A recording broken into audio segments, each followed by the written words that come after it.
दोस्तों, पश्चिम बंगाल की सियासत का सबसे खौफनाक और काला सच आज खुद टीएमसी के अंदर से बाहर आ गया है। जब किसी डूबते जहाज का सबसे पुराना कप्तान खुद कह दे कि जहाज में सुराख मैंने अपनी आंखों से देखा था, तो समझ लीजिए कि अब बचने का कोई रास्ता नहीं है। ममता बनर्जी के सबसे खास 40 साल के अनुभवी टीएमसी सांसद सुखेंदु शेखर रॉय ने आज कैमरे के सामने वो कबूलनामा दे दिया है जिसने पूरे देश में भूचाल ला दिया है। उन्होंने साफ कह दिया है कि आरजी कर कांड में ममता सरकार ने सच को दबाया और दोषियों को बचाया था। और सिर्फ इतना ही नहीं, उन्होंने डंके की चोट पर ऐलान कर दिया है कि बंगाल में जो हुआ वो एक साइलेंट रेवोल्यूशन था और अब नए मुख्यमंत्री शुभेंदु अधिकारी के राज में बंगाल की जनता बेहद खुश है। आखिर आरजी कर कांड की वो कौन सी फाइल थी जिसे टीएमसी दबाना चाहती थी, और सुखेंदु शेखर रॉय ने ममता बनर्जी की तुलना इंदिरा गांधी से करते हुए जो ताना मारा है वो टीएमसी के कफन में आखिरी कील साबित होगी। जानेंगे कैसे। अगले कुछ मिनट में मैं आपको इस पूरे पॉलिटिकल सुसाइड का एक इनसाइड सच दिखाऊंगा। अगर आप भी मानते हैं कि बंगाल की जनता के साथ अब असली न्याय हो रहा है तो वीडियो को अभी लाइक करके चैनल को सब्सक्राइब करें। चलिए अब इस बड़े खुलासे की शुरुआत करते हैं। मई 2024 टीएमसी 29 सीटें जीतकर जश्न मना रही थी, लेकिन चंद महीनों बाद ही पूरी बंगाल की जनता रातों रात की नींद छोड़कर सड़कों पर क्यों उतर आई।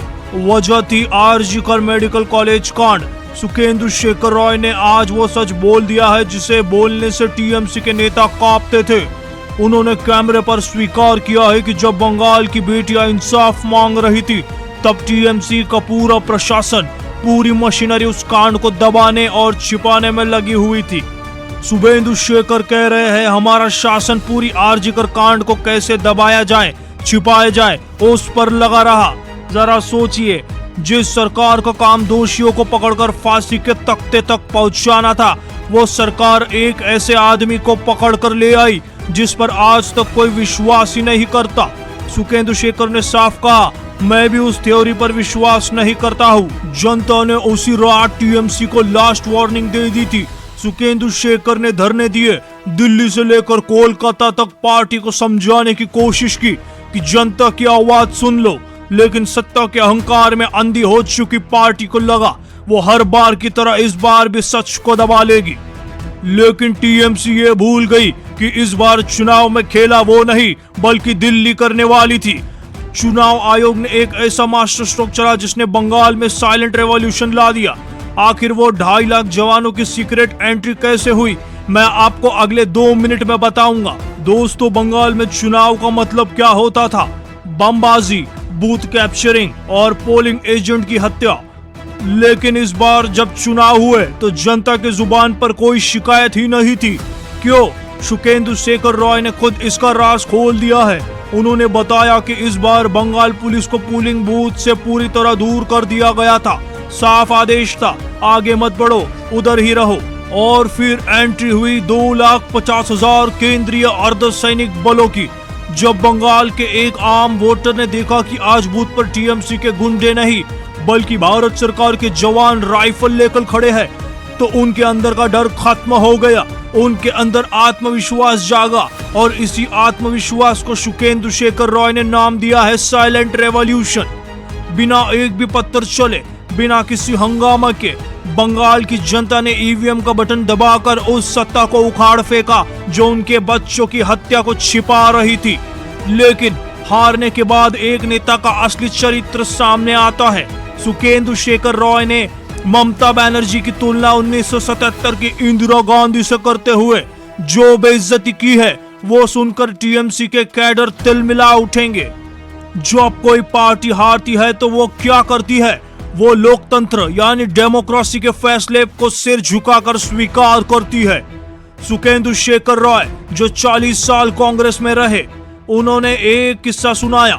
1977 में जब इमरजेंसी के बाद इंदिरा गांधी चुनाव हारी तो उन्होंने राष्ट्रपति को इस्तीफा सौंपा और सिर्फ 2 लाइन का स्टेटमेंट दिया, मैं जनता की राय को नतमस्तक होकर मानती हूँ और नई सरकार को मेरी शुभकामनाएं। दोस्तों, इसे कहते हैं लोकतंत्र। लेकिन टीएमसी क्या कर रही है? वो हारने के बाद कह रही है कि लूटमार हो गई है, धांधली हो गई है। सुखेंदु शेखर ने अपनी ही पार्टी को आईना दिखाते हुए कह दिया, अब पुराना गीत गाने से कोई फायदा ही नहीं है, आपकी कोई सुनने वाला नहीं है। और यही वो टर्निंग पॉइंट है जहां से कहानी में सबसे बड़ा ट्विस्ट आता है। जिस शुभेंदु अधिकारी को ममता बनर्जी अपना सबसे बड़ा दुश्मन मानती थी, आज टीएमसी का ही ये दिग्गज सांसद कैमरे पर उस शुभेंदु अधिकारी के कसीदे क्यों पढ़ रहा है। दोस्तों, अब सुनिए इस इंटरव्यू का सबसे बड़ा धमाका।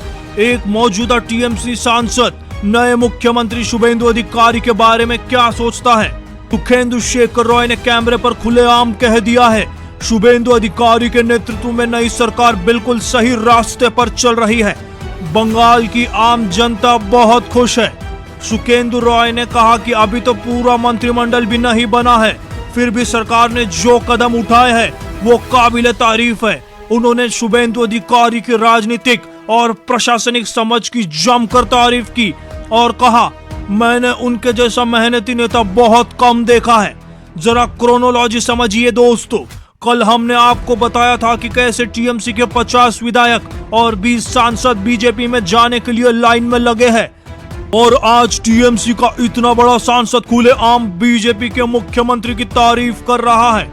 ये सिर्फ तारीफ नहीं है, ये टीएमसी के अंदर की वो बगावत है जिसका लावा अब फूट कर बाहर आ चुका है।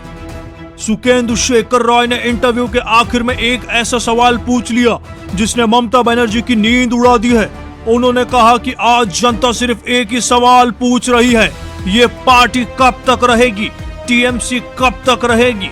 दोस्तों, जब जनता और पार्टी के नेता खुद आपस में बैठकर दिन गिनने लगे कि ये पार्टी कितने दिन और चलेगी, तो समझ लीजिए कि उस पार्टी का राजनीतिक अंत आ चुका है। आरजीकर कांड का पाप, तुष्टीकरण की राजनीति और सत्ता का अहंकार, इन तीनों ने मिलकर बंगाल में उस साइलेंट रिवॉल्यूशन को जन्म दिया जिसने 30 दिन के अंदर पूरे सिस्टम को पलट कर रख दिया है। दोस्तों, अब मेरा आपसे सीधा सवाल है, क्या आरजीकर कांड में सच को दबाने वाले उन तमाम बड़े अधिकारियों और नेताओं को गिरफ्तार करके जेल में नहीं डालना चाहिए? क्या शुभेंदु अधिकारी के नेतृत्व में जो कड़क फैसले लिए जा रहे हैं वो बंगाल को हमेशा के लिए बदल कर रख देंगे? आप टीएमसी सांसद के इस खुले कबूलनामे के बारे में क्या सोचते हैं?